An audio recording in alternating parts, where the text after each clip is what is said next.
ये रक्षाबंधन ते ये ड्रेस ठारा है।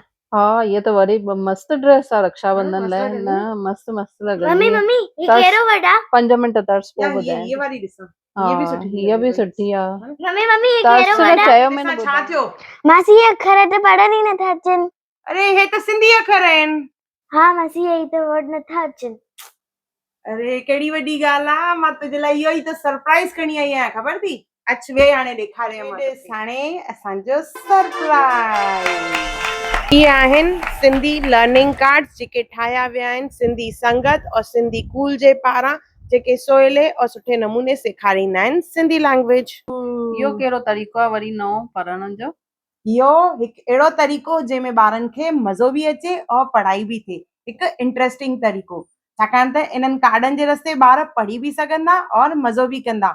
ऐं ॾेखारियां मां कीअं इन्हनि खे यूज़ करिणो आहे। ॾिस हे अलफ अंब आहे, हे त हाणे मां तोखे ॿुधायो। ऐं ॾिस तुंहिंजी मोबाइल कीअं ॿुधाईंदी।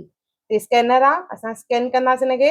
असांजो अलिफ अंब अलफ अंब आयो अहिड़े ई नमूने ह हरण ह हरण।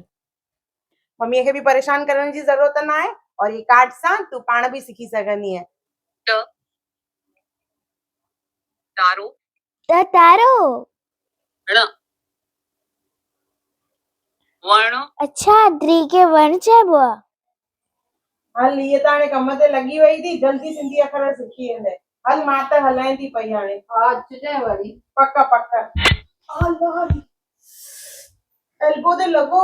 मासी एल्बो ना ठूट चइबो आहे। अरे वाह, ए ॾिसो सिंधी कार्डन जो कमाल। इहे आहिनि सिंधी टॉकिंग कार्ड्स जंहिंजे थ्रू तव्हां पंहिंजे ॿारनि खे सिंधी अखर सेखारे सघो था पिया, जेके 52 सिंधी अखर आहिनि और उन सां गॾु 1 खां 10 ताईं नंबर बि हिकु ॾाढो इंट्रस्टिंग तरीक़े सां तव्हां पंहिंजे ॿारनि खे जल्दी सां सिंधी अखर सेखारे सघंदव। त ज़रूरु ऑर्डर कजो।